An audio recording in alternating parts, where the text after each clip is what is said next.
కుతస్వాకష్మలమిదం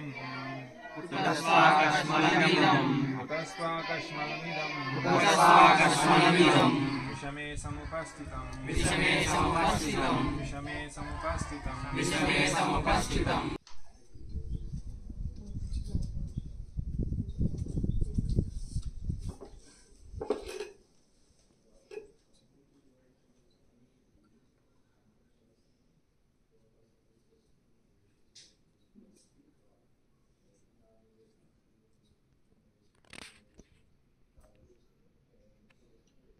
శిబిరానికి మీరు వచ్చారు, కొంత వింటున్నారు, భక్తుల మధ్య ఉంటున్నారు, రోజు భగవంతుని దర్శనం చేసుకుంటున్నారు.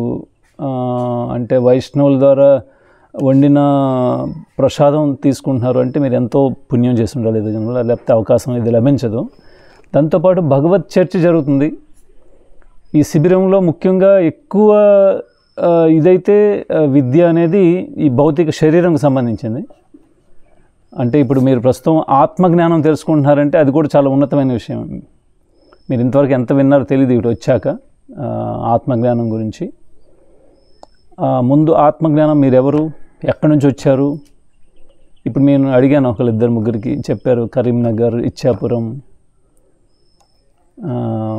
వేరే వేరే ప్రదేశాలు, అనకాపల్లి. ఇప్పుడు అవన్నీ పరిచయాలు ఈ జన్మ పరిచయాలు, ఇవి అర్థమైంది కదా. అంటే మీకు 25-30 సంవత్సరాల మధ్యలో ఉండొచ్చు. మీరు ఈ 30 సంవత్సరాల పరిచయం చెప్పారు ఇప్పుడంతా. ఇంక పరిచయంకి వాళ్ళు 2-3 బాకీ ఉన్నారు. కానీ ఆ 30 సంవత్సరాల ముందు మీరు ఎక్కడ ఉండేవాళ్ళు, మీ పరిచయం ఏంటి? అది వాస్తవికమైన పరిచయం. అర్థమైంది కదా మీకు. ఇప్పుడు ఎవరైనా రోడ్డు మీద వెళ్ళిపోతున్నాడు, పసుపు బట్టలు వేసుకుని వెళ్తున్నారు మా గురుకుల పిల్లలు. నేను ఈ విధంగా చెప్పాను కూడా, పసుపు బట్టలు వేసుకున్న పిల్లడిని పిలవండి అంటే అది వాస్తవికమైన పరిచయం కాదు కదా. నేనేం పరిచయం చెప్తున్నాను అది చెప్పింది, పసుపు బట్టలు వేసుకుంటున్న ఆ అబ్బాయిని పిలవండి అంటే ఏంటి ఇందులో పరిచయం? ముఖ్యంగా పసుపు, ఆ బట్టలు ఏవైతే వేసుకున్నాడో దాని తలకు పరిచయం. కానీ ఆ లోపల వ్యక్తి పరిచయం వేరు. సిద్ధు అవ్వచ్చు, లేకపోతే ఇంకో పేరు అవ్వచ్చు, ధనుష్ అవ్వచ్చు, స్వాధీనం అవ్వచ్చు, ఏదో పేరు. అది ఒక విధంగా పరిచయం. కానీ అది కూడా పరిచయం పూర్తి కాదు. అది ముందు బట్టల పరిచయం చెప్పాను, తర్వాత లోపల ఉన్న వ్యక్తి పరిచయం చెప్పాను. అది కూడా ఆ పరిచయం ఏంటి? ఆయన సిద్ధు ఇప్పుడు 15 సంవత్సరాలు అనుకోండి, 14 సంవత్సరాలు, ఆ 14 సంవత్సరాల పరిచయం. కానీ ఇంకా లోపలికి వెళ్ళారంటే ఆయన పరిచయం ఏంటంటే ఆ శరీరంలో ఉన్న ఆత్మ, అది నిత్యమైనది. అది ఇంతవరకు ఎంతో తెలుసుకున్నారో తెలీదు, కానీ ఆ జ్ఞానం మీకు ఇక్కడ ముఖ్యంగా ఇస్తారు. అది తెలుసుకున్నారంటే అన్ని సమస్యలకి పరిష్కార మార్గం అనేది మీకు దొరకవచ్చు. మిగతా విద్యలన్నీ తాలూకా ముఖ్య లక్ష్యం ఏంటంటే, ఒక లక్ష్యం మీరు ఈ శరీరం కాదు, శరీరంలో నివసిస్తున్న ఆత్మని తెలుసుకోవడం.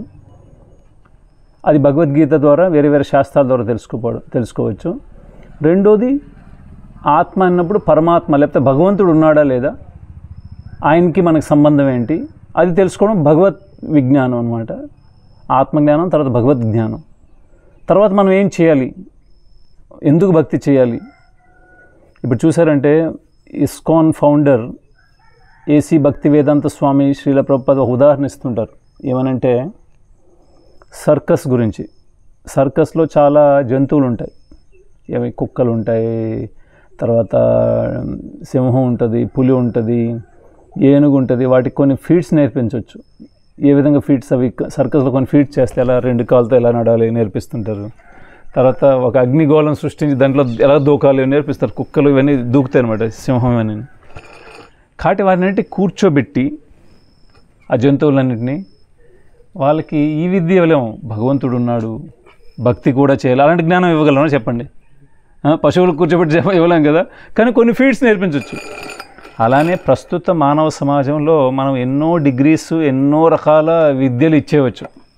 ఎంతో సూపర్ సైన్స్, రాకెట్ సైన్స్ గురించి, మెడిసిన్ ఫీల్డ్ గురించి ఎన్నో విషయాలు చెప్పేవచ్చు వాళ్ళకి, భౌతికమైనది. కానీ వాళ్ళందరినీ కూర్చోబెట్టి భగవంతుడు ఉన్నాడు, భక్తి కూడా చేయాలి అనే విషయాలను అందరికీ నేర్పించలేం. ఎన్నో జన్మల్లో ఏదో ఒక సుకృతి చేసుకునే వాళ్ళు. సుకృతి కూడా రకరకాలుగా ఉంటాయి. అంటే సుకృతి అంటే కృతి, అంటే చేసిన కర్మ యొక్క ఫలితం అనుకోవచ్చు. అది మంచిదైతే సుకృతి అంటారు, చెడుదైతే దుష్కృతి అంటారు. ఈ సుకృతి అంటే దుష్కృతి వల్ల మనకి పాపాల వల్ల చాలా కష్టాలు ఇక్కడ బాధలు అన్నీ వస్తాయి. సుకృతి వల్ల లాభాలు రావచ్చు. సుకృతి కూడా 3 రకాలుగా చెప్పబడింది. ఒకటి భోగోన్ముఖ సుకృతి అంటారు. అంటే పూర్వజన్మలో మంచి మంచి పుణ్యకర్మలు చేశారు మీరు, ఈ జన్మలో మంచి జన్మ మీకు లభిస్తుంది. అంటే ధనవంతుల ఇంట్లో కానీ, ఎక్కువ కష్టాలు పడకుండా ఉండడం కానీ, భౌతికంగా చాలా సౌందర్యం కానీ, ధనం, ఈ సంపాదన ఇవన్నీ కలిగి ఉండొచ్చు మీరు. అది భోగోన్ముఖ సుకృతి అంటారు. పూర్వజన్మలో మంచి మంచి పుణ్యకర్మాలు చేశారు, అంటే దాన ధర్మాలు చేశారు, యజ్ఞాలు చేశారు, వెనటికి ఫలం. ఇంకోటి మోక్షోన్ముఖ సుకృతి అంటారు. అంటే ఎన్నో జన్మల్లో మోక్షానికి మీరు ప్రయత్నం చేస్తే ఈ జన్మలో కూడా మోక్షం పొందే అవకాశం ఉంటుంది, అది మీకు లభించవచ్చు. కానీ మూడోది ఏం చెప్పారంటే భక్తోన్ముఖ సుకృతి. భక్తోన్ముఖ సుకృతి అంటే ఏదో జన్మలో భగవంతుడు శ్రీకృష్ణుడికి మీరు ఏదో విధంగా సేవ ఏదైనా చేసి ఉండొచ్చు. దాని ప్రకారం మీకు తెలిసి తెలియక చేసిన సేవ కూడా, తెలిసి తెలియకుండా చేసిన సేవ కూడా, అది 2 రకాలు చెప్పారు. జ్ఞాత సుకృతి, అజ్ఞాత సుకృతి. అంటే నోయింగ్లీ మీరు తెలిసి భగవంతుడికి ఏదో ఒక సేవ చేశారు, అది జ్ఞాత సుకృతి. అజ్ఞాత సుకృతి తెలుసుకోకుండా ఎవరో వలన ఏదో ఒకటి సేవ చేస్తారు భగవంతుడికి, అది కూడా మీకు కౌంట్ అవుద్ది అన్నమాట అకౌంట్లో. అది ఈ జన్మలో మరలా భక్తి లభించే అవకాశం ఉంది. మీకు ఇవన్నీ కార్యక్రమాలు వీటన్నిటి తాలూకా లక్ష్యం ఏంటంటే ఈ భౌతికమైన జ్ఞానాలన్నీ నేర్చుకోండి. దాంతోపాటు భక్తి అనేది ఈ జీవనంలో మీకు లభించకపోతే, అది కూడా కృష్ణ భక్తి, విష్ణు భక్తి, ఈ జీవితం వ్యర్థం శాస్త్రాలు చెప్తున్నాయి.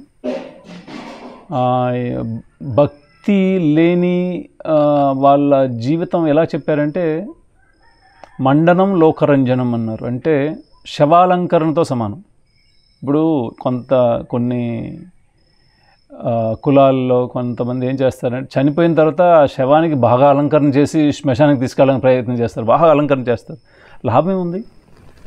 బతుకున్నప్పుడు అలంకరణ చేస్తే లాభం ఉంటుంది, చనిపోయిన వ్యక్తికి అలంకరణ చేయడం వల్ల లాభం ఉంటుంది. అందువలన భక్తి లేని జీవితం దంతు సమానం. లేదా ద్విపాద పశు కూడా చెప్తారు శాస్త్రం. ఏమంటే వాడు 2 కాళ్ళ మనిషే కానీ 2 కాళ్ళ పశువు. 2 కాళ్ళ పశువు ఎవరికైతే ఆత్మజ్ఞానం లేదో, భగవద్జ్ఞానం లేదో, 2 కాళ్ళ మనిషి తిరుగుతున్నాడు కానీ పశువు. అందువలన మీకు ఈ అవకాశం లభించింది. ఓకే, భౌతికమైన కొన్ని విషయాలు మీరు తెలుసుకుంటున్నారు, వ్యవసాయం ఎలా చేయాలి, లేకపోతే ఇంకా కొన్ని వృత్తుల గురించి జ్ఞానం తెలుసుకున్నారు.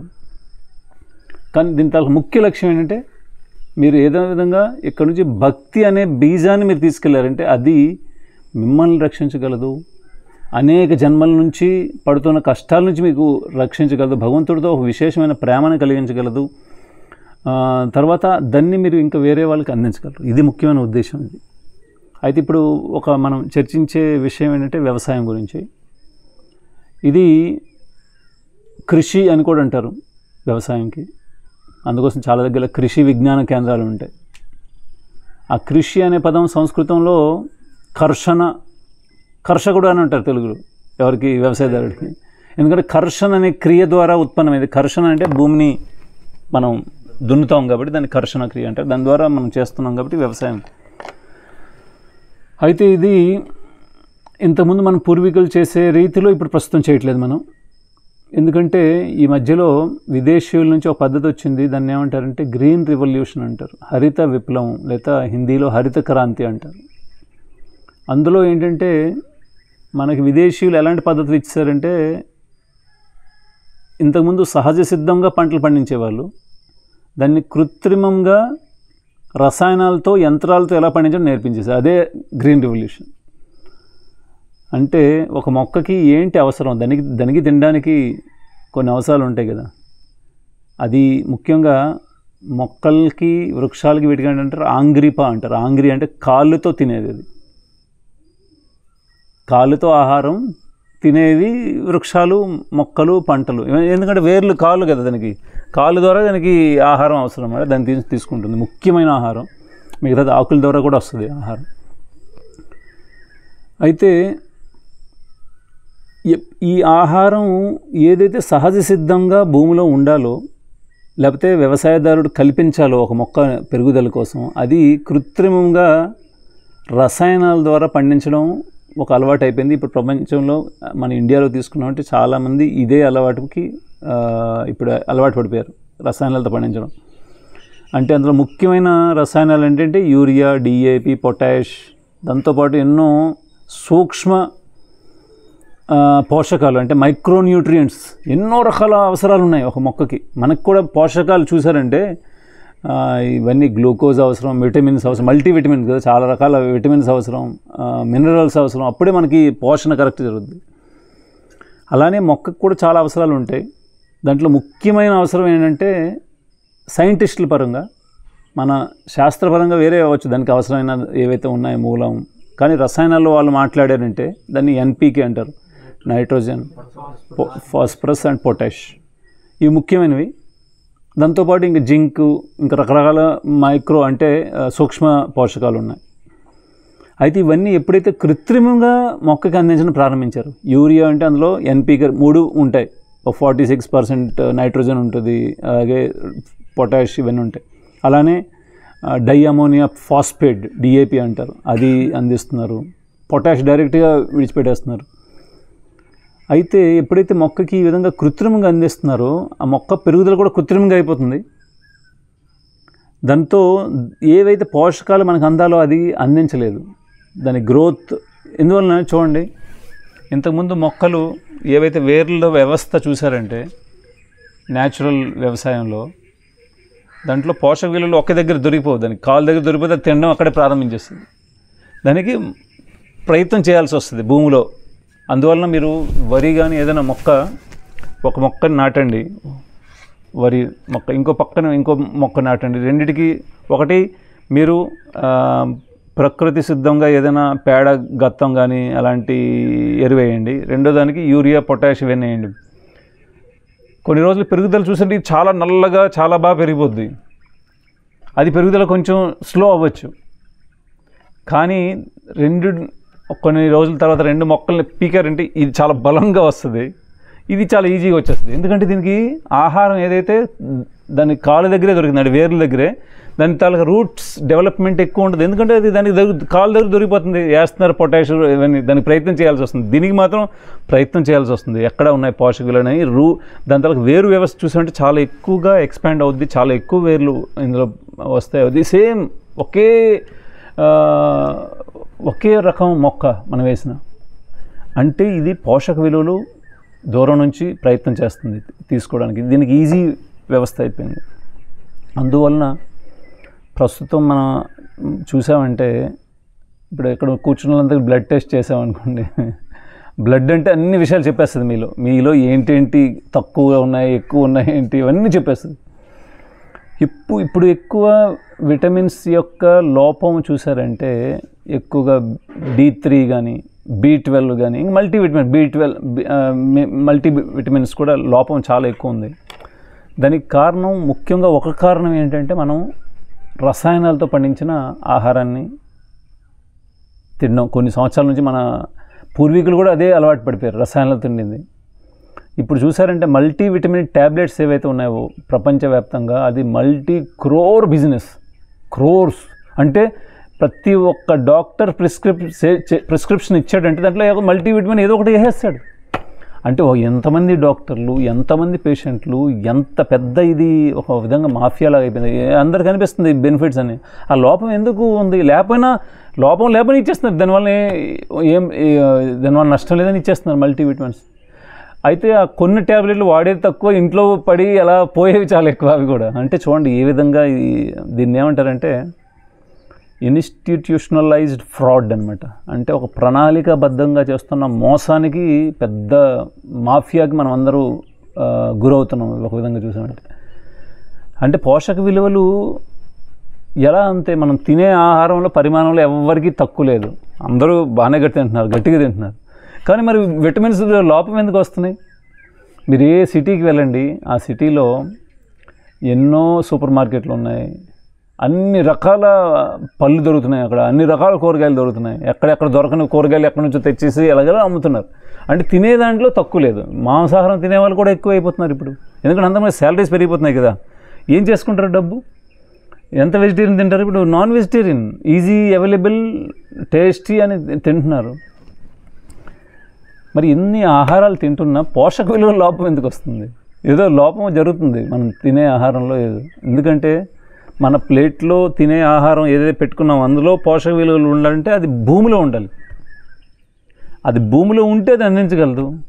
ఆ భూమిలో మీరేంటి ఏం చేస్తున్నాం, మనం ట్రాక్టర్ ద్వారా దున్ని ఒక 10-12 అంగుళాల భూమిని మీద కింద కలుపుతున్నాం ఎన్ని సంవత్సరాల నుంచి, అంతే. దాంట్లో మ్యానిపులేట్ చేస్తున్నాం, కొంచెం రసాయనాలు కలిపేసి దాని నుంచి మనం సృష్టించాలంటే ఎలా సాధ్యం అవుద్ది?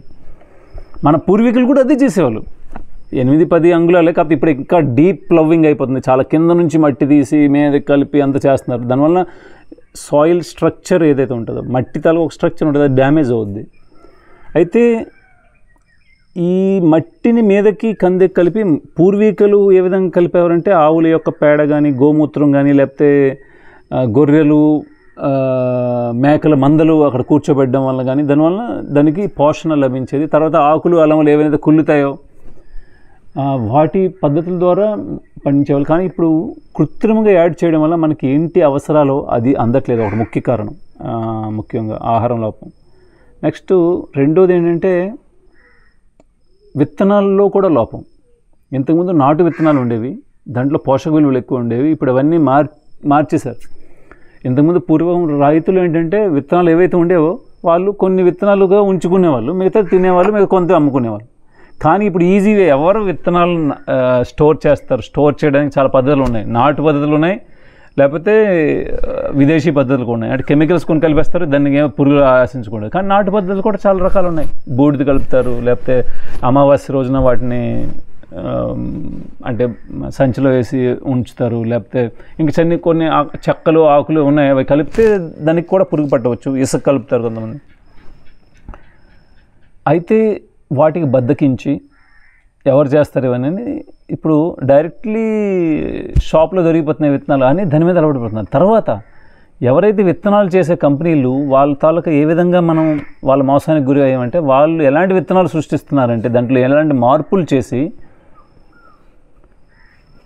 అంటే ఒకసారి విత్తనం వేసిన తర్వాత ఏదైతే పంట వచ్చిందో చేతికి, ఆ నెక్స్ట్ రోజు అదే నెక్స్ట్ వచ్చే సంవత్సరంలో అవే విత్తనాలు వేస్తే దాన్ని అంత పంట రాకుండా చేశారు. అలాంటి మార్పులు అందులో మార్పులు చేశారు. అంటే చూడండి, ఇప్పుడు పూర్తిగా ప్రపంచం అంతా వాళ్ళ చేతిలో గుప్పిట్లోనే పెట్టుకున్నారు. ఇప్పుడు ఆ విత్తనాలు చూసారంటే ఆల్ కంపెనీసే ఎక్కువ ఉన్నాయి. అందువలన మొత్తం ప్రపంచాన్ని ఏ విధంగా వాళ్ళ చేతిలో ఉంచుకుంటారో మనం అర్థం చేసుకోవచ్చు. ఇప్పుడు విదేశీయుల తాలూకు జీవనం ఎలాంటిదంటే ఎక్కడ శరీరంకి కష్టపెట్టాలని ప్రయత్నం చేయరు.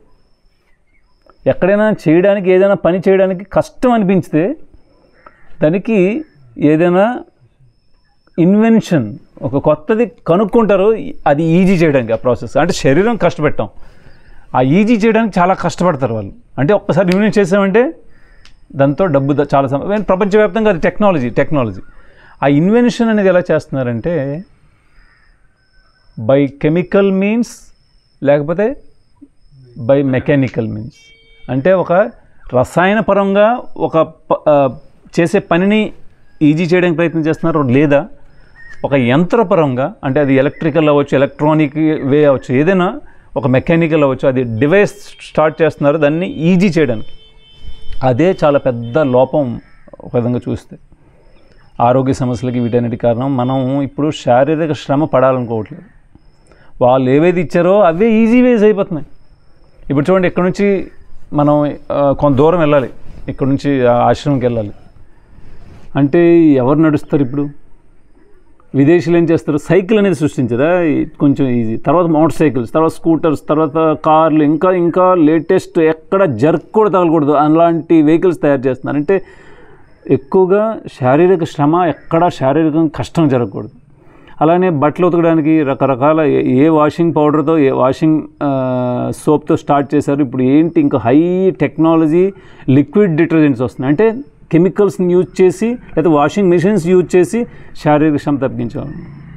మనం కుండలో నీరు తాగి సాటిస్ఫై అవ్వచ్చు అందులో టెంపరేచర్. కానీ విదేశీయుల పద్ధతి ఇంకా చల్లదనం కావాలి, రెఫ్రిజిరేటర్ సృష్టించాలి. మనం ఆరుబయట పడుకోవచ్చు, విసనకరతో పడుకోవచ్చు, ఏదైనా చెట్టు కిందకి వెళ్ళొచ్చు వేడి. కానీ దాన్ని వేడిని ఎవరు సృష్టించారు? ఫ్యాన్లు సృష్టించారు, ఏసీలను సృష్టించారు. ప్రతి ఒక్కదానికి టెక్నాలజీ. బట్టలు ఎవరు ఈ కాటన్ వేసుకుంటారు? ఇంకా టెక్నాలజీ మనకి అవైలబుల్ ఉంది కాబట్టి సింథటిక్ బట్టలు ఇప్పుడు ఎక్కించేశారు అందరికీ, అంతే కదా. ఇప్పుడు మళ్ళీ బట్టలు తగ్గించేస్తున్నారు, అదే వేరే విషయం. అన్నీ చూసారంటే అన్ని పద్ధతుల్లోనే మోసం జరుగుతూనే ఉంది.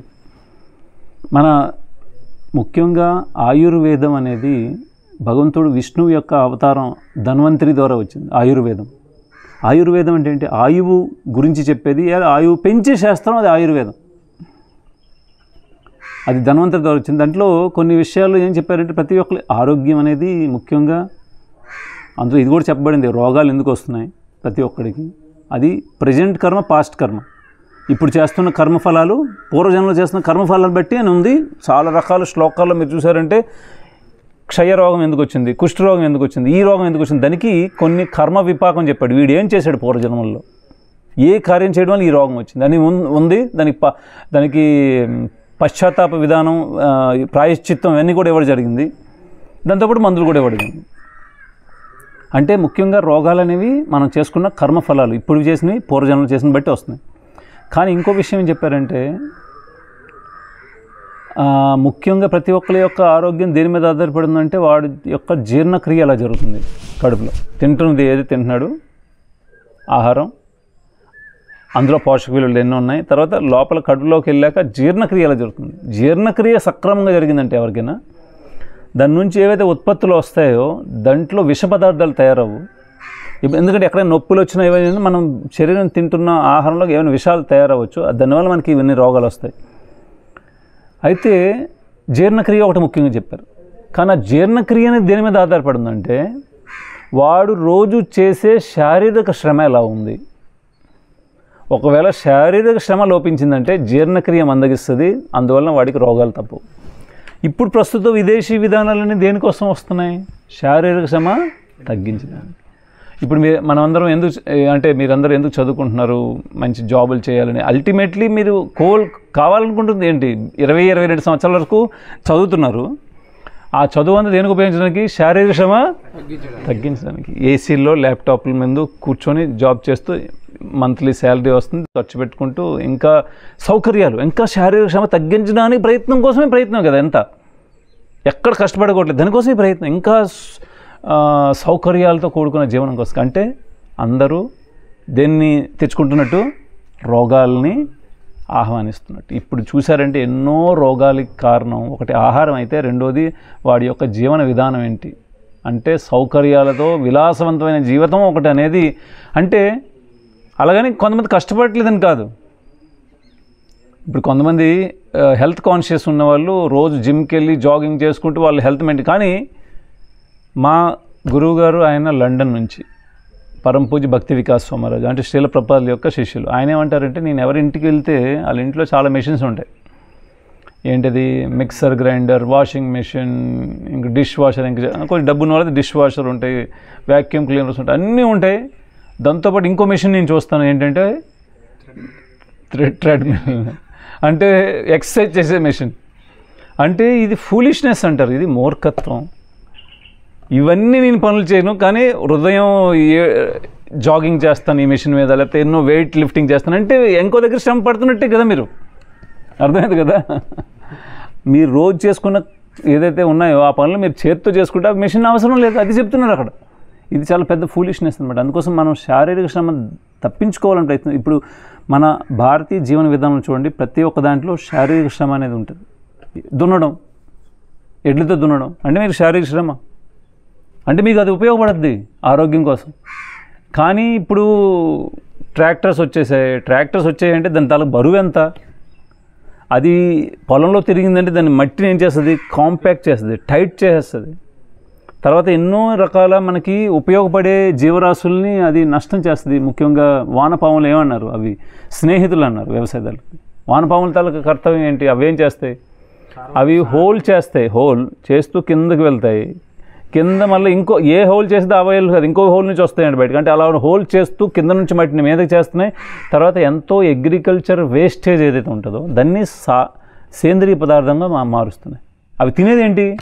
ఒకటి మట్టి తింటాయి, రెండోది ఏవైతే ఎండిపోయిన ఆకులు, అలమలు, గడ్డి అంతా దాన్ని తినేసి దాన్ని కన్వర్ట్ చేస్తున్నాయి మొక్కకి అవసరమయ్యే పదార్థంగా తయారు చేస్తుంది, ఎరువుగా తయారు చేస్తున్నాయి. కానీ ఎప్పుడైతే ట్రాక్టర్స్ వచ్చేసాయో కెమికల్స్ యూజ్ చేయడం స్టార్ట్ చేస్తున్నారో వాటి యొక్క సంఖ్య తగ్గిపోతుంది. తర్వాత మైక్రో ఆర్గానిజమ్స్, ఎన్నో సూక్ష్మ జీవులు మన పంటల పొలాలకి ఉపయోగపడుతున్నాయి. వాటి యొక్క సంఖ్య కూడా ఈ కెమికల్స్ ఏవైతే ఉపయోగిస్తున్నారో రసాయనాలు దానివల్ల తగ్గిపోతుంది. అందువలన ఇంకా భవిష్యత్తులో ఇంకా చాలా సమస్యలు వస్తాయి. ప్రతి ఒక్కరు ఆధారపడేది దేని మీద? అన్నం మీద కదా. అన్నాద్ భవంతి భూతాని, ప్రతి ఒక్క జీవి అన్నం మీద ఆధారపడుతుంది. అలానే నేను నట్లు బౌళ్ళు తినిస్తూ ఉండలేము కదా, ఎవరు అన్నం మీద ఆధారపడాలి. కానీ ఇప్పుడు ఫ్యూచర్లో వ్యవసాయం ఎవరు చేస్తారు? చేసేవాళ్ళు ఎవరున్నారు? గ్రామాల నుంచి అందరూ పట్టణాలకు వెళ్ళిపోతున్నారు, జాబులు అనుకుంటూ, సాఫ్ట్వేర్ అనుకుంటూ, ఇది అది అనుకుంటూ గ్రామాలు ఖాళీ అయిపోతున్నాయి. ఇంకా 2-3 తరాల తర్వాత గ్రామాల్లో ఎవరు ఉండరు, చాలా తక్కువ మంది ఉంటారు. ఎందుకంటే వ్యవసాయదారుల పిల్లలు వెళ్ళిపోయారు మొదటి లెవెల్లో. రెండోసారి ఎవరు కార్మికులు ఉన్నారో వాళ్ళ పిల్లలు వెళ్ళిపోతున్నారు. కార్మికులు కూడా చాలామంది వెళ్ళిపోతున్నారు.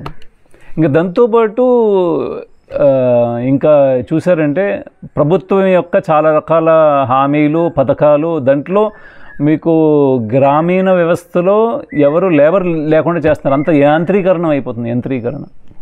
అందువలన ఫ్యూచర్లో వ్యవసాయ ఉత్పత్తులు పండించడం చాలా సమస్య అవుద్ది. అన్నీ మెకనైజేషన్ అయిపోద్ది, ఆటోమేషన్ అయిపోతుంది. అంత కృత్రిమంగా పండించడానికి ఆధారపడిపోతారు. ఇంకా ఎక్కువ ఎరువులు వేసి ఇంకా అంటే తక్కువ ప్లేస్లో ఎక్కువ పండించాలని అయిపోద్ది ఇప్పుడు. ఇంకా దానికోసం ఇంకా రకరకాల ప్రయోగాలు చేస్తారు. ఇంకా ఇప్పుడు చూడండి ఎన్ని ప్రయోగాలు చేస్తున్నారంటే, ఇంతకుముందు గోధుమలు కానీ వరి కానీ గడ్డి చాలా పొడవుగా ఉండేది. ఇప్పుడు దాంతో ఏంటి మార్పు చేసేది? గడ్డి మనకు అవసరం లేదు, ఎందుకంటే మనం పశువులు ఏం పెంచట్లేదు, గడ్డితలకు పనే ఉంది. ఆ గడ్డి పెరుగుదలకి ఉపయోగపడే ఏంటంటే తత్వాలు ఉన్నాయి, దాంట్ని మార్చేసి గింజలు తయారయ్యే విధంగా దాంట్లో మార్పులు చేస్తున్నారు. అర్థమైంది కదా? అంటే చాలా ఇవన్నిటికీ చాలా ఇప్పుడు రసాయనాలు ఏవైతున్నారో అవన్నిటికీ క్యాన్సర్ లాంటి చాలా రోగాలకి కారణం అయిపోతారు. ఇప్పుడు ఎవరు కలుపు తీసుకుంటారు ఈ పొలాల్లో కూర్చుంటూ? అంత సమయం ఎక్కడ ఉంది? ఎండలో ఎవరు ప్రయత్నం చేస్తారు? దానికోసం కలుపు మందులు వాడుతున్నారంటే, వీడిసైడ్స్ వాడుతున్నారంటే చాలా ఇంకా పెద్ద సమస్యలు తెచ్చుకుంటున్నారు. వీడిసైడ్ అంటే ఏమనుకుంటున్నారు? ఇప్పుడు వరి పొలంలో మీరు మొక్కలను అది నాటిన తర్వాత అందులో గడ్డి రాకుండా మందులు కొడుతున్నారు, పిచికారీ చేస్తున్నారు. అంటే ఏదైతే వరి ఉందో అది తప్పించి మిగతా మొక్కలన్నింటిని చంపించే తత్వం అది. ఇంకే విత్తనం ఉన్నా ఇంకే మొక్కని చంపడానికి, అంటే మనల్ని కూడా చంపుతుంది. ఇప్పుడు తెలియదు. ఎన్నో రకాల విధానాల్లో ఏవైతే ప్రారంభించారో అవి ప్రారంభంలో తెలియదు, తర్వాత సమయంలో దాని తాలూకా సమస్యలని తెలిసింది. ఒక విధంగా మీకు చెప్పాలంటే చూడండి, స్టార్టింగ్లో ఎప్పుడైతే ఏసీలు రెఫ్రిజిరేటర్లు వాడారో అప్పుడు సమస్య అనేది తెలియలేదు, ఏం వస్తుంది సమస్య అనేది. ఎందుకంటే రెఫ్రిజిరేటర్, ఏసీలో ఫ్రియాన్ అనే క్లోరోఫ్లోరో కార్బన్ని ఉపయోగించేవారు అది చల్లదనం చేయడానికి. తర్వాత అది రెఫ్రిజిరేటర్స్ నుంచి, ఏసీ నుంచి ఎస్కేప్ అవ్వడం ప్రారంభించింది, అంటే బయటికి వెళ్ళిపోవడం. అది వెళ్ళిపోయి అక్కడ ఓజోన్ డ్యామేజ్ చేస్తుంది. తర్వాత యూవీ రేస్ ఎంటర్ అయిపోవడం స్టార్ట్ అయిపోయింది. యూవీ అంటే చాలా డేంజరస్ అన్నమాట. అదేవిధంగా 2 వీలర్స్ 4 వీలర్స్ ఏవైతే ఉన్నాయో ఆటోమొబైల్స్, అది ప్రారంభంలో తెలీదు, అలాగే సృష్టించారు, పెరిగిపోయి ఇప్పుడు ఎంత కన్జంప్షన్ పెరిగిపోతుంది పెట్రోల్ డీజిల్. కానీ పెట్రోల్ డీజిల్ పెరిగిందంటే కన్జంప్షన్, దానిలో పొగ అనేది పెరుగుతుంది. సిటీస్లో అన్ని దగ్గరలో పెరిగిపోతుంది. పొగలో దాని ఎగ్జాస్ట్లో కార్బన్ మోనాక్సైడ్ అనే సైలెంట్ కిల్లర్ ఉంది, అది ప్రజలను చంపుతుంది. అదే కాకుండా పొగలో ఇంకా చాలా చెడు పదార్థాలు కూడా చాలా ఉన్నాయి, విష పదార్థాలు ఉన్నాయి. హెచ్సి అంటారు, హైడ్రోకార్బన్స్ ఉన్నాయి. నాక్స్ గ్యాసెస్ అంటే నైట్రస్ ఆక్సైడ్ సంబంధించిన గ్యాసెస్ ఉన్నాయి, సల్ఫర్కి సంబంధించిన గ్యాసెస్ ఉన్నాయి. దాంతోపాటు అన్బర్న్డ్ ఫ్యూల్ ఉంటుంది. అంటే పెట్రోల్ డీజిల్ అనేది అంతా కంప్లీట్లీ ఇంజన్లో కాలదు, కొంత కాలంది అది కూడా వచ్చేస్తుంది, అది మనల్ని చంపుతుంది. అదేవిధంగా ఇంత అడ్వాన్స్మెంట్ అనుకుంటున్నాం, ఏవైతే పెస్టిసైడ్స్ వాడుతున్నారో, పురుగు మందులు అంటే హైబ్రిడ్ సీడ్స్ ఎప్పుడైతే వాడుతున్నారో పురుగులకి మందులు వాడాల్సి వస్తుంది. నాటు విత్తనాలకి అంత రోగాలు రావు సామాన్యంగా. ఏవైతే పురుగు మందులు వాడుతున్నారో అవి స్ప్రే చేసేటప్పుడు మొక్కల మీద చాలా తక్కువ ఉపయోగం మొక్కల మీద పడేది తక్కువ, మిగతాదంతా భూమి మీద పడుతుంది స్ప్రే. ఎప్పుడైతే మనం వాటర్ ఇస్తున్నామో, నీరు ఇరిగేషన్ ద్వారా, లేకపోతే వర్షం పడినప్పుడు వర్షం ద్వారా నీరు ఇస్తున్నామో, దాంతోపాటు ఈ రసాయనాలు నీరుతో కలుస్తున్నాయి, భూగర్భ జలాలకు వెళ్తున్నాయి, నదీ జలాలకు వెళ్తున్నాయి. ఇండైరెక్ట్గా మనం తాగే నీటిలో కూడా ఈ పెస్టిసైడ్స్ వస్తున్నాయి. కాబట్టి ఇంత అడ్వాన్స్మెంట్ అనుకుంటున్నాం, కానీ ఇదంతా అడ్వాన్స్మెంట్ కాదు, మనం సమస్యల్ని క్రియేట్ చేసుకుంటున్నాం. Inventions means inviting new ways of suffering. కొత్తది సృష్టించడం అంటే ఏదో కృత్రిమంగా మనం ఏంటి సమస్యల్ని ఆహ్వానిస్తున్నట్టు. అందులో ఏమీ సందేహం లేదు. ఆ విధంగా అన్నీ మనం తీసుకుంటాం. ఇప్పుడు స్మార్ట్ ఫోన్స్ చూసారంటే టెక్నాలజీ పెరుగుతుంది. 2G 3G 4G 5G అది ఎప్పుడు నంబర్ తగ్గదు. అది టెక్నాలజీ పెరుగుతుంటుంది అంటే రేడియేషన్ పెంచుతున్నాం, స్పీడ్ పెరుగుతుంది. రేడియేషన్ పెరిగిందంటే క్యాన్సర్ పెరిగే అవకాశాలు ఉన్నాయి.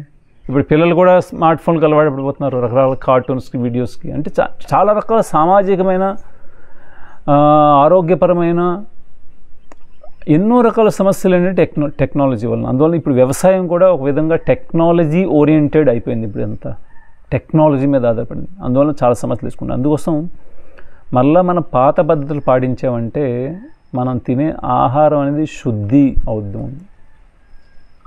ఎప్పుడైతే తినే ఆహారం శుద్ధి అవుద్దో సత్వగుణం వరకు మీరు వెళ్తారు. ఆ సత్వగుణం అనేది ప్రతి ఒక్కరి యొక్క మొత్తం వికాసానికి ఉపయోగపడేది. ఆహారం శుద్ధి అయిందంటే మీకు సత్వ గుణం అనేది ముఖ్యంగా పెరుగుతుంది. అందుకోసం మనం మళ్ళా సత్వగుణంతో ఏ విధంగా నాటు విత్తనాలతో పంటలు పండించాలి అవి మనం తెలుసుకున్నామంటే అది వచ్చే తరాలు ఉపయోగించవచ్చు. ఎందుకంటే ఇప్పుడు పాత పద్ధతులన్నీ చాలా త్వరగా మనం విడిచిపెట్టేస్తున్నాం కాబట్టి ఇంకా కొంత సమయంలో పాత పద్ధతులన్నీ తొలగిపోతాయి, ఇంకా అన్నీ విదేశీయుల పద్ధతులు అయిపోతాయి. ఏవైతే పాత పద్ధతులు ఉన్నాయో అవి శాస్త్ర ఆధారితం. శాస్త్రంలో ఏ విధంగా చెప్పారు? శాస్త్రం అంటే ఏంటి? విధి నిషేధం అంటారు. ఏది చెయ్యాలి ఏది చేయకూడదు అనేది చెప్పింది. అది మనం విడిచిపెట్టేసాము, మనం చాలా సమస్యలు తెచ్చుకుంటాం. ఇప్పుడు బయట విధానాలన్నీ శాస్త్రపరంగా కాదు. మీరు చూసారంటే చాలా వ్యవసాయం సంబంధించిన వీడియోల్లో వాళ్ళు ఏమంటారంటే శాస్త్రీయ పద్ధతుల్లో పాటించడం అంటారు. వాళ్ళు ఏమనుకుంటున్నారు? ఏవైతే మెషిన్స్ ఉపయోగిస్తూ కొత్త పద్ధతులను సృష్టించి అవి శాస్త్రీయ పద్ధతులు అంటున్నారు. కానీ శాస్త్రీయం అంటే ఏంటి? శాస్త్ర ప్రకారంగా చేసేది శాస్త్రీయం, కానీ అది అశాస్త్రీయం అనమాట. అర్థమైంది కదా పాయింట్? ఇప్పుడు చూసారంటే ఎవరైనా యాంకర్స్ కానీ లేకపోతే వ్యవసాయ కార్యక్రమాలు చేసి శాస్త్రీయ పద్ధతులు పాటించండి అంటే శాస్త్రీయం అంటే వాళ్ళు ఏమనుకుంటున్నారు? అడ్వాన్స్డ్ అంటే మోడర్న్ పద్ధతులు. కానీ శాస్త్రీయం అంటే పాత పద్ధతులు. శాస్త్రంలో ఎలా చెప్పబడింది? యాక్చువల్లీ ఇవన్నింటి కృషి సంబంధించింది కృషి పారసార్ అనే ఒక శాస్త్రం ఉంది. దాంట్లో చాలా విధంగా చెప్పబడింది. ఎలా అంటే వర్షం ఎలా పడుద్ది, ఏ ఏ కారణాల వలన మీరు వర్షం తగ్గుద్ది పెరుగుద్ది, వృష్టి దాని గురించి చెప్పడం ఉంది. అతివృష్టి అనావృష్టి కారణాలు ఏంటి, తర్వాత వ్యవసాయం ఎలా చేయాలి, ఎడ్లతో ఎలా, అన్ని విషయాలు కృషి పారసార్ అంటే పరాశర ముని ద్వారా వచ్చిందనమాట. కృషి పారసార్ దాంట్లో చాలా వరకు చెప్పబడింది అన్నమాట ఈ విషయాలు. అయితే ముఖ్యంగా పంటలు బాగా పండాలి అంటే కొన్ని విషయాలు చాలా ముఖ్యమైనవి. అందులో ఒకటి ఏంటంటే భూసారం. భూమిలో సారం ఎంత ఉంది. అది భూసారం కోసం ఏంటంటే ముఖ్యంగా మనం తినే ఆహారం ముఖ్యంగా అది ట్రాన్స్ఫార్మేషన్, అది ఒక మార్పు దేంది? ఏదైతే ఆవులు ఎడ్లు అంటే గోవంశం చెందిన పేడ గోమూత్రం యొక్క పరిణామం మనం తీసుకుంటున్నట్టు ఆహారం ముఖ్యం తీసుకోండి, అర్థం చేసుకోండి. ఒకవేళ ఆవులు గోసంపద మీ దగ్గర ఎక్కువ ఉందంటే మీరు తినే ఆహారం శుద్ధి అవ్వగలదు, రసాయనాలను దూరం చేయగలరు. అంటే మనం ఏం తింటున్నాం? ఇండైరెక్ట్గా ఒకదానికి ఒకటి ట్రాన్స్ఫార్మేషనే కదా, ఒకదానికి ఒకటి ఒక మార్పే. అది మనం తినే ఆహారం భూమిలో భూమి ఏంటి ముఖ్యంగా ఒక మీడియంలాగా అవుతుంది. దాంట్లో ఏంటి మనం కలుపుతున్నాం అనేది చాలా ఇంపార్టెంట్. అది కృత్రిమంగా కలుపుతున్నారా లేకపోతే సహజ సిద్ధంగా కలుపుతున్నారు? ఎప్పుడైతే ఆవులు ఎడ్లు తిరుగుతాయో భూమి మీద, లేకపోతే దాన్ని ఎరువు దాని తాలూకా ఏదైతే గత్తం మనం చూసారంటే ఇక్కడ గత్తం ఉంది, అది యాజ్ ఇట్ ఈజ్ ఉపయోగించడం వల్ల వెంటనే పనిచేయదు. అది కొంత కుళ్ళాలి. అది ప్లాంట్ ఏదైతే ముందో మొక్క తీసుకునే రూపం కూడా రావాలంటే అది ముందు డీకంపోజ్ అవ్వాలి, అది కుళ్ళాలి. ఇప్పుడు అది పేడ వెంటనే పడిందంటే వెంటనే పనికిరాదు ఆ మొక్కకి. అది మాన్యూర్లోకి మార్పు చెందాలి, లేకపోతే ఒక ఎరువులోకి మార్పు చెందాలి, ఒక కంపోస్ట్లోకి మార్పు చెందాలి. అది అందుకోసం కొంత సమయం మనం ఉంచుతున్నాం, దాన్ని తర్వాత వాడుతున్నాం. అందువలన ఏవైతే మీ తాలూకు ఆరోగ్యం అనేది మనం తినే ఆహారం పోషక విలువలు ఉండాలంటే అది ఒక భూసారం. అంటే భూసారం అంటే ఏది? మీ ఆవు, మీ ఎడ్లు దాని ద్వారానే మీకు అందిస్తుంది. అవి మీరు పెంచుతున్నారా? పెంచకపోతే ఆరోగ్యం మనం క్షీణిస్తున్నట్టుంది. ఎందుకంటే దానివల్లే మనకు చాలా ఎక్కువ ఆరోగ్యం. దాని పాలు ద్వారా కానీ, గోమూత్రం ద్వారా కానీ. ఆవు ఒకవేళ మన చుట్టూ పరిసరాలు ఉంటేనే మన సత్వగుణాన్ని పెంచే అది జంతువు. అది అంటే గోమాత అన్నారు. ఆవిడకి ఒక విశేషమైన ఇది ఇచ్చారు, తల్లి దర్జా ఇచ్చారంటే తక్కువ కాదు గోమాత. అందువలన మన తాలూకా ఇది ఎక్కువగా ఏంటంటే ఆహారంలో ఒక పోషక విలువలు దాని గో ఆధారితం. అంటే గోవు మీద చాలా ఆధారపడి ఉంది. అంటే భూమిలో పోషణ రావాలంటే భూమిలో సేంద్రియ పదార్థం అనేది ఉండాలి. ఆ సేంద్రియ పదార్థం ఈ విధంగా పేడ ద్వారా కానీ, గోమూత్రం ద్వారా కానీ, లేకపోతే ఏవైతే ఆకులు, అలములు, ఏవైతే బయోడిగ్రేడబుల్ వేస్ట్ ఉంటుందో, వేస్ట్ రకరకాలుగా ఉండొచ్చు, కానీ అది డీగ్రేడ్ అవ్వాలి. దేని ద్వారా? ఆ డీగ్రేడ్ అవ్వడం అంటే పతనం అవ్వాలి. ఇప్పుడు చూసారంటే ఇప్పుడు ఆకులు ఇవన్నీ ఉన్నాయి కదా, అవి కొంతసేపు అలా ఉంచండి మీరు, కొన్ని రోజులు చెదలు పడతాయి. కొన్ని క్రిముల ద్వారా అవి మట్టిలో కలిసిపోతాయి. మట్టిలో కలిసిపోవాలి ఏదైనా, దాన్ని డీగ్రేడబుల్ అంటారు.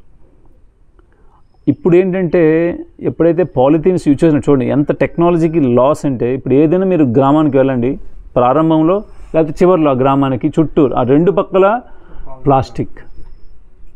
మీరు అదే 30 సంవత్సరాలు 40 సంవత్సరాల ముందు ఏదైనా విలేజ్కి వెళ్ళండి, అలాంటివి ఉండేవి కాదు.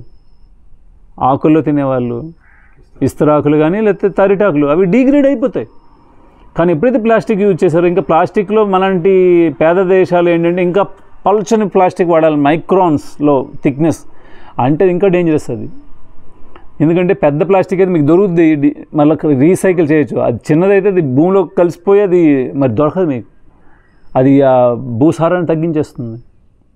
అర్థమవుతుంది కదా ఏ విధంగా మనకి డ్యామేజ్. చూడండి టెక్నాలజీ యొక్క మనకి సమస్యలు ఏంటి చెప్తున్నాను ఇండైరెక్ట్గా. అది డీగ్రేడబుల్ కాదు. ఇప్పుడు అలవాటు అయిపోయింది ప్లాస్టిక్, లేకపోతే మనం జీవించలేం. ప్రతిదీ ప్లాస్టిక్ మయమైపోయింది. ఇంతకుముందు పూర్వంలో సంచులు వీటిలో ఉపయోగించేవాళ్ళు, లేకపోతే కాగితాలు కూడా మంచిది కాదు ఒక విధంగా చూస్తారు. కాగితాలు కూడా ఇన్వెన్షనే ఒక విధంగా చూస్తారంటే. అది ఈ ప్లాస్టిక్ వచ్చే ముందు ఉపయోగించింది కాగితం. దానివల్ల ఎన్ని చెట్లు కొట్టాల్సి వస్తుంది, ఎంత పేపర్ మనం ఈజీ చేస్తున్నాం ఈ బుక్స్ ఇవన్నీ. అంటే ఎన్నో చెట్లు కట్ అయితే కానీ ఈ పేపర్ తయారదు, ఎన్నో రసాయనాలు ఉపయోగిస్తే కానీ ఈ పేపర్ తయారదు. ఇంతకుముందు రాసేదంతా తాళపత్రాలు వీటి మీద అన్నీ న్యాచురల్. అది టెక్నాలజీ ఉంది కొంత, కానీ ఎలాంటిది? ఆ టెక్నాలజీ వల్ల మీకు నష్టం జరిగింది. ఇప్పుడు ఏంటంటే ఇంకా ఎక్స్ప్లాయిటేషన్, శోషణ అనేది పెరిగిపోయింది. ప్రతిదాన్ని ఎక్స్ప్లాయిట్ చేయడం. పెట్రోల్ దొరుకుతుందని ఎక్కడ పడితే అక్కడ డ్రిల్లింగ్ చేసుకుంటూ పోతున్నాం, కన్నాలు చేసుకుంటూ పోతున్నాం. అలానే ఎలక్ట్రిసిటీ గల కన్జంప్షన్ ఎక్కువ పెరిగిపోతుంది. ఎందుకంటే చూడండి ఇంట్లో ఎలాగ వస్తువులు వస్తున్నాయి, ఎలక్ట్రిక్ ఉపకరణాలు. అంటే అందరూ ఫోన్లు యూజ్ చేస్తున్నారు, దాని ఛార్జింగ్కి అవసరం, వాషింగ్ మెషిన్స్, టీవీస్, ప్రతి ఇంట్లో ఏసీ, ప్రతి రూమ్లో రకరకాల అంటే కన్జంప్షన్ పెరుగుతుంది. అంటే ఒక్కొక్క న్యాచురల్ రిసోర్స్ మనం తరిగించుకుంటూ పోతున్నాం. అందుకోసం పవర్ ఏదైతే జనరేట్ చేస్తున్నారో ఎలక్ట్రిసిటీ, అది రకరకాలుగా ఉత్పత్తి చేస్తున్నారు.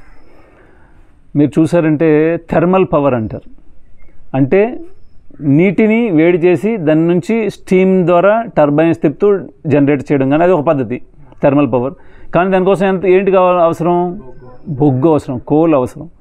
అంటే ఎక్కడో దగ్గర తవ్వేసి భూమిలో కొంత ఖాళీ ఏర్పాటు చేస్తున్నాం. అంటే ఫ్యూచర్ కోసం మనం సిద్ధం చేస్తున్నాం. సమస్యలకి పెద్ద ఖాళీ అండర్గ్రౌండ్లో ఏర్పడుతుంది. అది ఎప్పుడైనా భూమి కూలిందంటే మొత్తం సమస్యలు వస్తాయి. భూకంపం కానీ సునామీ కానీ రావడానికి కింద క్యావిటీస్ తయారైపోతున్నాయి. ఇంకోటి పవర్. ఇప్పుడు అన్ని సోర్సెస్ మనం ఇప్పుడు చూసారంటే పెద్ద పెద్ద డ్యామ్స్ కడుతున్నారు. అంటే డ్యామ్ అంటే ఒక న్యాచురల్ సిస్టమ్కి పూర్వకాలంలో డ్యాములు ఉండేవి, ఎంత రీతిలో ఉండాలో అంత రీతిలో. కానీ ఇప్పుడు పెద్ద పెద్ద డ్యాములు హైట్లు పెంచుకుని ఎంతో భూభాగాన్ని ముంచేస్తున్నారు. అక్కడ ఉన్న వాళ్ళందరినీ ఖాళీ చేసి ఇంకెక్కడ పంపించేస్తున్నారు. ఆ విధంగా చేయడం వల్ల కూడా మీ తాలూకా నీటి వనరులకి సమస్య ఏర్పడుతుంది. మీకు ఎక్కువ అనుకుంటున్నారు కానీ ఇంకో సమస్యలు, వేరే సమస్యలు వస్తాయి, జీవరాశులకు సమస్యలు వస్తాయి. ఆ ముందు ఇప్పుడు చూడండి, ఎప్పుడు కర్ణాటక జలాలు మాకు ఇవ్వలేదని ఇవి తమిళనాడు వాళ్ళు కొట్టుకుంటున్నారు, ఆంధ్ర వాళ్ళు గోదావరి జలాలు రావట్లేదు, ఈ విధంగా ఒకరికొకరు సమస్యలు అన్నమాట. అంటే వాళ్ళు ఏంటి బ్రిడ్జ్ తాలూకు హైట్ పెంచుకుంటున్నారు, వాళ్ళు ఎక్కువ నీరు ఆపుకుంటున్నారు ప్రతి వర్షాకాలం వచ్చిన నీరుని.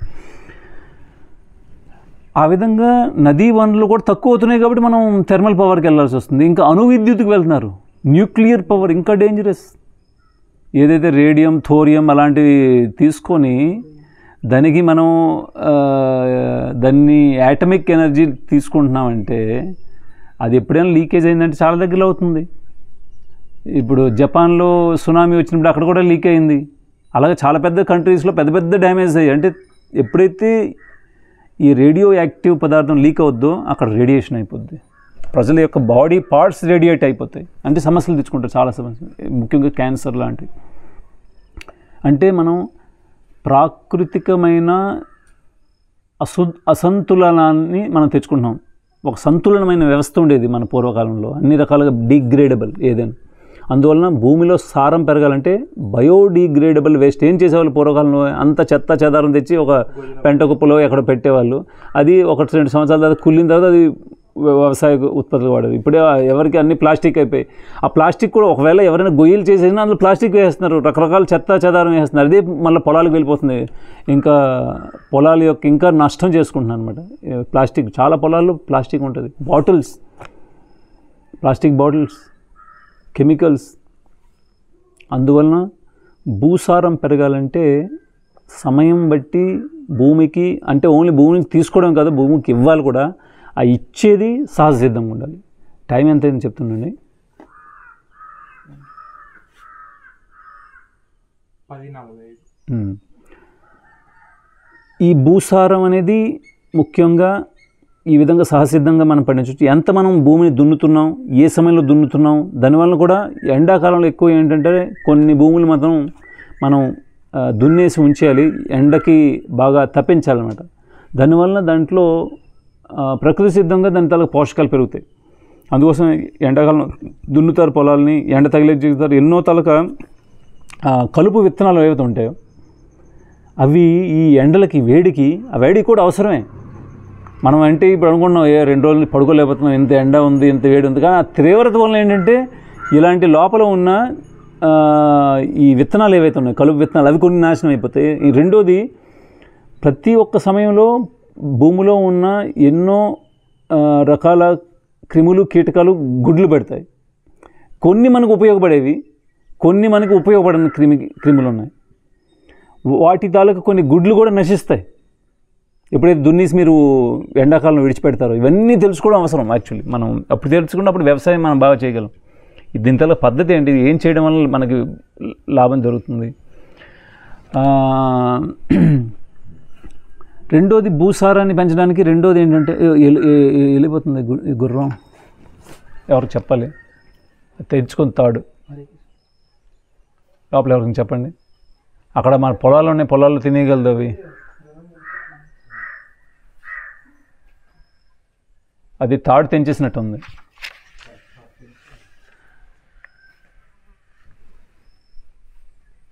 ఎవరు ఉంటే పంపించండి ప్రభు.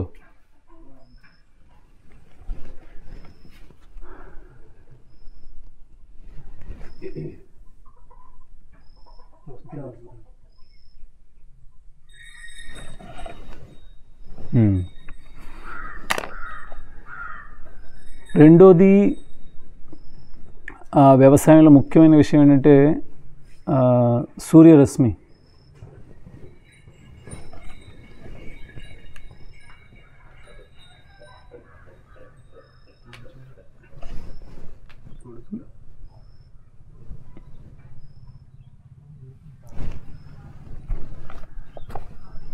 అంటే ఏదైతే మొక్క ఆహారం తీసుకుంటుందో, తయారు చేసుకుంటుందో, అది భూమి నుంచి కొన్ని పోషక విలువలు తీసుకుంటుంది.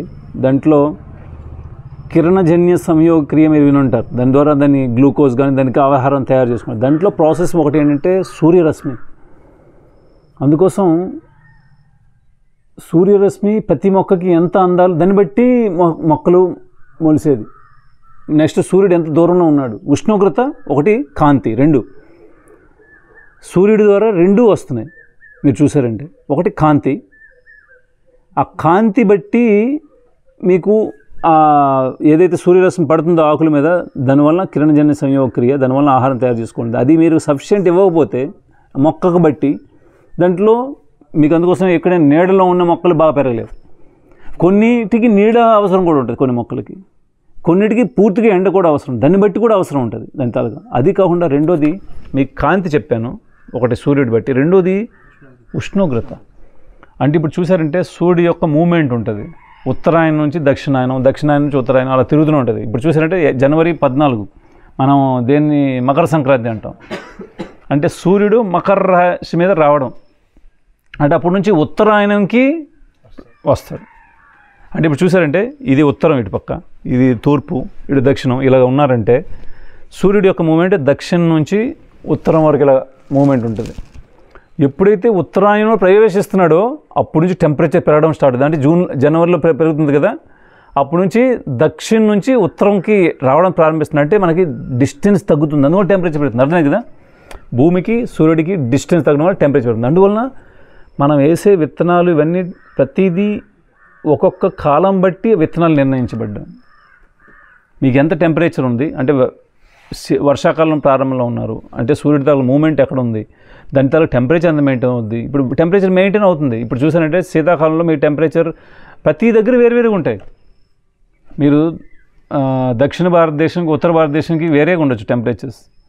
మీరు ఇక్కడ ఆంధ్ర చూసారంటే మీకు టెంపరేచర్ ఎంత డౌన్ అవ్వచ్చు, ఇక్కడికి మీరు చూసారంటే 12-15 డిగ్రీలు శీతాకాలంలో అవ్వచ్చు, అది పెరుగుతూ 44 వరకు వెళ్ళొచ్చు.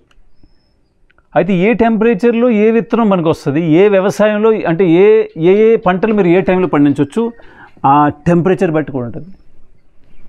అందువలన మీరు ఏమైనా తప్పు క్యాలిక్యులేషన్ చేశారంటే, తప్పు విత్తనాలు తప్పు సమయంలో వేశారంటే అవి కూడా రావు. కొన్ని కూరగాయ విత్తనాలు ఏంటంటే వేసవి కాలంకి వేరేగా ఉంటాయి. ఇప్పుడు చూడండి బీర, వేసవి బీర వేరేగా ఉంటుంది, మీకు వర్షాకాలంలో వేసే బీర వేరేగా ఉంటుంది. అందువల్ల మీరు తప్పు సెలెక్షన్ చేసుకున్న విత్తనాలు మీకు పంటలు సరిగ్గా రాకపోవచ్చు. అందువలన ఏ కాలంకి సంబంధించిన బట్టి ఆ విత్తనం సెలెక్ట్ చేసుకోవడం చాలా అవసరం. ఆ పంటలు ఆ సమయంలో తీసుకోవడం అవసరం. వేరే సమయంలో పంటలు వేసే శీతాకాలంలో వేసే వేరే పంటలు ఉంటాయి. మీరు గోధుమలు చూసారంటే నార్త్ ఇండియాలో ఎక్కువ పండిస్తారు, ఎందుకంటే అక్కడ టెంపరేచర్ తక్కువ. అదే టెంపరేచర్ తక్కువగా అనుగుణంగా తయారు చేసిన అవి భగవంతుడి ద్వారా తయారు చేసిన విత్తనాలు అక్కడ చెందినది ఎక్కువ ఉపయోగిస్తాయి. ఇక్కడ కూడా పండగలదో అంత ఎక్కువ పండకపోవచ్చు. అలానే సూర్యరశ్మి చాలా ఇంపార్టెంట్. మనం ఎక్కడే విత్తనం వేస్తున్నాం దానికి సూర్యరశ్మి తగులుతుందా లేదా, మనం ఇంటి ప్రాంగణంలో వేసుకున్నాం ఎక్కడైనా విత్తనం, దానికి సూర్యరశ్మి లేకపోతే అది ఎలా దాని పెరుగుదల మార్పు చెందుతుంది. ఎప్పుడైనా సూర్యుడు దొరకకపోతే దానికి అది సన్నంగా పొడవుగా పెరిగిపోద్ది, ఎందుకంటే సూర్యుడి కోసం చూస్తుంది, అది ఎక్కడ ఉంటే అటు పక్క వెళ్ళిపోవడానికి. అందువల్ల దాని పెరుగుదల అలాగైపోతే చాలా సన్నంగా మొక్క పెరుగుద్ది, దాంట్లో పోషణ కరెక్ట్ రాకపోతే. ఎందుకంటే సూర్యుడు తగలాలన్నమాట, సూర్యుడు యొక్క రశ్మి. సూర్యుడు ఎప్పుడైతే మాట్లాడతారో శాస్త్రం ఏం చెప్తుందంటే చంద్రుడి యొక్క కాంతి కూడా చాలా అవసరం ఉంటుంది. మనం యొక్క తినే ఆహారంలో సూర్యుడి యొక్క ప్రాధాన్యత ఎలా ఉందో చంద్రుడి యొక్క ప్రాధాన్యత ఉంది. దాని తాలూకా శీతలత కూడా దాని కాంతి కూడా అంతే. దాంట్లో రసాలు ఉత్పన్నం అవుతాయి, అంటే రుచి కానీ. ఇప్పుడు చూసారంటే మీరు చిన్నప్పుడు తినే ఆహారంకి ఇప్పటికీ టేస్ట్లో చాలా వేరేగా ఉంటుంది, కూరలు కానీ చూడండి. ఎందుకంటే ఒక కారణం ఏమొచ్చు, సీడ్స్ మారిపోతున్నాయి, కెమికల్లీ ఇంకా పెరిగిపోతున్నాయి, కెమికల్ యొక్క అంటే రసాయనాల తాలూకా ఇది ఎక్కువ పెరిగిపోతుంది. మూడోది ఇప్పుడు పాలీ హౌసెస్ కానీ షేడెడ్ నెట్ కింద పంటలు పండిస్తున్నారు. అంటే కృత్రిమంగా ఒకటి తయారు చేసి, అంటే ఎండ తగలకుండా పండించాలంటే వాళ్ళు ఏంటి ఏదో క్లోజ్ చేసుకోవాలి, కొంత ఎండ తగలాలి, దాన్ని ఎంత ఎలా చేయాలి, దాన్ని బట్టి క్లోజ్ క్లైమేట్లో చేశారంటే దానికి చంద్రుడి కాంతి ఎంత అవసరం అంత లభించకపోవచ్చు. అర్థమైంది కదా. అందువలన అందులో రసాలు ఉత్పన్నం అవ్వవచ్చు, దాని తాలూకు రుచులు కానీ దాని తాలూకు ఏవైతే పోషకాలు ఉన్నవి ఉత్పన్నం కావచ్చు. అందుకోసం కృత్రిమైన పద్ధతులు ఏవైనా ఉంటే దాని తాలూకు సమస్య వస్తుంది. ఇప్పుడు చూసారంటే హైడ్రోఫినిక్స్ అని వస్తుంది, ఎవరు విన్నారు పేరు? హైడ్రోఫినిక్స్ అంటే మట్టి లేకుండా పండించగలం, మట్టి లేకుండా ఆ పద్ధతులు ఉన్నాయి. బంగాళదుంపలు చాలా రకాల వస్తువులు మట్టి లేకుండా పండిస్తున్నారు. అంటే ఏదైనా పడిస్తే ఇప్పుడు మీకు దాని తాలూకు పరిణామాలు తర్వాత వస్తాయి, తర్వాత తెలుస్తాయి, దీంట్లో ఈ లోపాలు వస్తున్నాయని. అందువల్ల అన్నీ మనం తెలుసుకోవాలి. ఇప్పుడు సూర్యరశ్మి కోసం అలాగే నీరు కూడా చాలా ముఖ్యం. కొన్నిటికి నీరు చాలా ఎక్కువ అవసరం ఉంటుంది, కొన్నిటికి నీరు చాలా తక్కువ అవసరం ఉంటుంది. నీరు ఎప్పుడు ఇవ్వాలి, ఎంత ఇవ్వాలి, అది కూడా ఇంపార్టెంట్. ఎందుకంటే ఏదైతే భూమిలోకి వెళ్ళిన వేర్లు వ్యవస్థ ఉందో దానికి కూడా కొంత గాలి అనేది అవసరం. ఆ గాలి మీరు నీరు ఎక్కువ ఇచ్చేసారనుకోండి, ఆ గాలి లోపల ఏరేషన్ అంటారు, లోపల గాలి ఉండాలి, ఆక్సిజన్ అవసరం వేర్లకి, అది ఆహార పదార్థాలు అందించాలన్నా తయారు చేసుకోవాలన్నా. కాకపోతే మీరు సాయిల్ అనేది ఏరేషన్ లేకుండా చేస్తారండి. అందుకోసం ఏం చేస్తారు, కొన్ని మొక్కలు వేసినప్పటికీ దానికి గొప్పులు తవ్వాల్సి వస్తుంది. అంటే గాలి లోపలికి వెళ్ళాలి. ఆ గొప్పులు తగిన వెంటనే నీళ్ళు పోసేయకూడదు, కొంత గాలి తగిలితే తర్వాత నీళ్ళు పోసుకోండి. ఎక్కువ నీళ్ళు నింపేసిన ఆ ఏరేషన్ కాంపాక్షన్ అయిపోద్ది, ఆ రూట్స్కి వేర్లకి గాలి తగలదు. ఆ గాలి అనేది ముఖ్యంగా మనం శాస్త్రీయంగా ఇప్పుడు అంటే శాస్త్రపరంగా కాదు, మోడర్న్ సైంటిస్ట్ ఏమంటారంటే కార్బన్ డయాక్సైడ్ అవసరం ఆకులకి, కిరణజన్య సంయోగక్రియకి ఆకులకి, కానీ వేర్లకి ఆక్సిజన్ అవసరం. రెండూ ముఖ్యమైనవి దానికి సంబంధించినవి. అంటే గాలి కూడా అవసరమైంది, నీరు కూడా అవసరమైంది. ఇప్పుడు నీరు అంటే ఆల్రెడీ కలుషితం అయిపోయింది. మొక్కలు ఏంటంటే దానికి వేర్ల దగ్గరికి వచ్చే చాలా రసాయనాలని అది డైరెక్ట్లీ మొక్క లోపలికి తీసుకెళ్ళి విత్తనాలకు అందించేస్తుంది. అంటే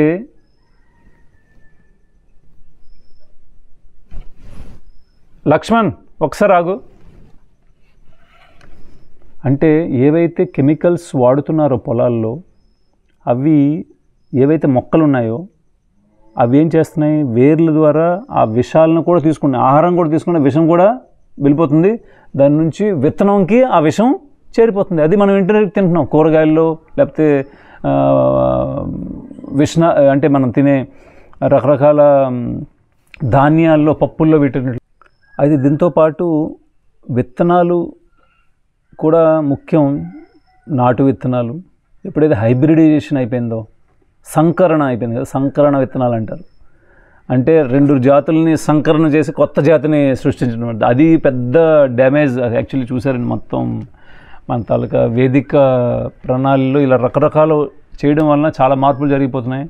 ఉత్పత్తులు ఎక్కువ అనుకుంటున్నారు, కానీ ఉత్పత్తులు ఎక్కువ కాదు, అందులో మీకు ఉన్న పోషక విలువలు లేకుండా ఎంత ఇచ్చేసి. ఇప్పుడు మనం తెలుగులో పద్యం అంటాం కదా, అంటే గరిటెడైనా చాలు గంగి గోపాలు, కడవడ ఎందుకు, ఎంత కొండ ఉన్ని మీకు కరము పాలు, అంటే ఈ గాడిద పాలు ఎందుకు అంత.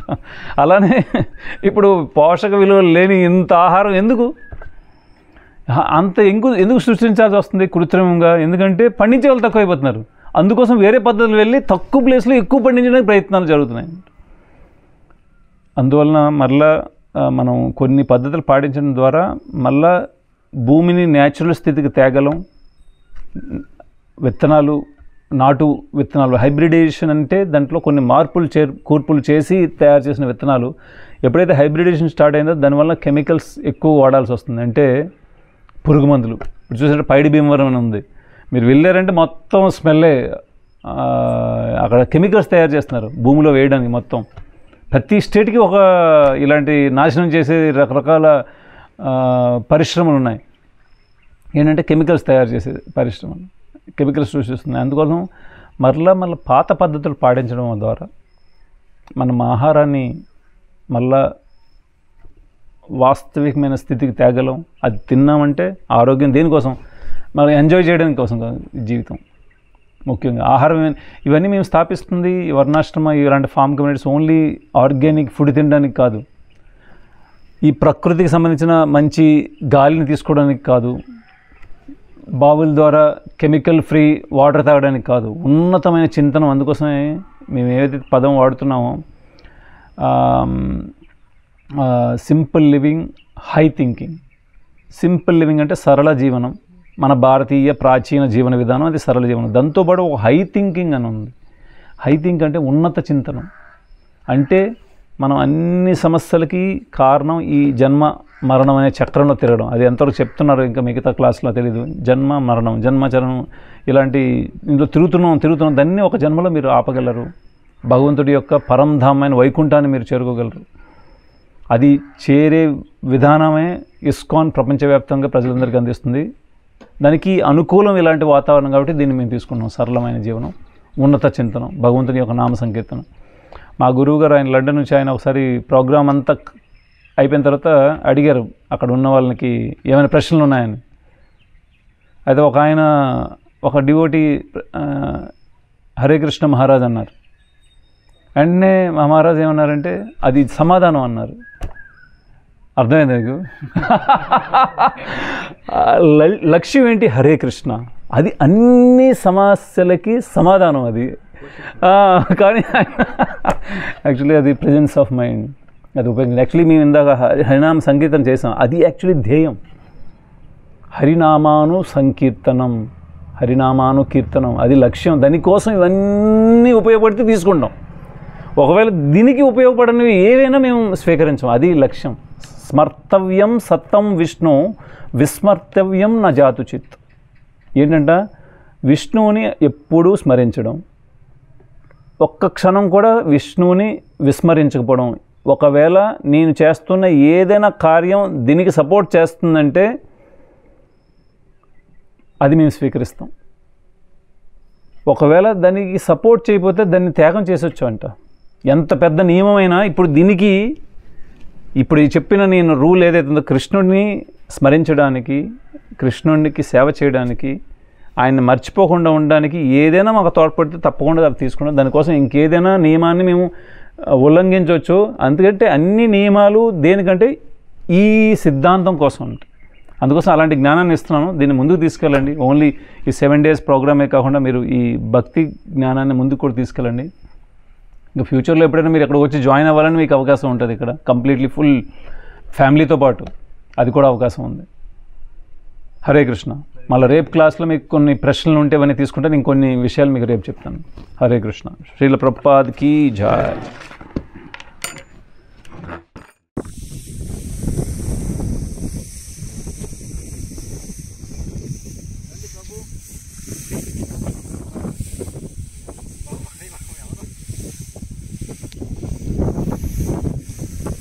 ఎవరు మోస్తారు అది?